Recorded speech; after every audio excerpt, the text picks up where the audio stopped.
How big of a role did you play in bringing the president here? Well, I invited him quite a while ago, actually. We were talking to not the president himself, but to the team about great venues for events in Virginia, because I was pretty confident they would be spending time in Virginia, and mentioned the university is a great place to come when they get to Central Virginia. But that was quite a while ago, and then it popped up this week, and we were very excited about it. Now, in terms of your campaign, how closely do you want to run with the president? Are you arm in arm with him? He is my friend, and I'm his supporter, and I think he's doing a good job under very tough circumstances, and I'm proud to be on the ballot with him. I've got my own views on some things, and he and I have some, pleasant and sometimes spirited disagreement on this or that point, but, in most issues we see things the same way, and I'm really happy to be running in the same year he is. The particular question I have for you is the second half of his plan, which is obviously the deficit reduction plan, Yep. which includes talking about taxing high earners and corporations. Are you supportive of that? Do you think that's the way to go? I think the only way to do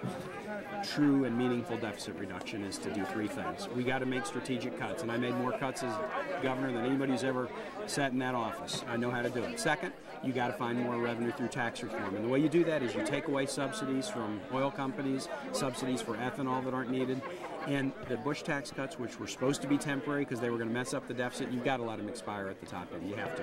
And the last thing you do is you got to make investments, and you can't grow an economy just by cutting. You've got to make the kind of meaningful investments, especially in education and in infrastructure that you talked about today.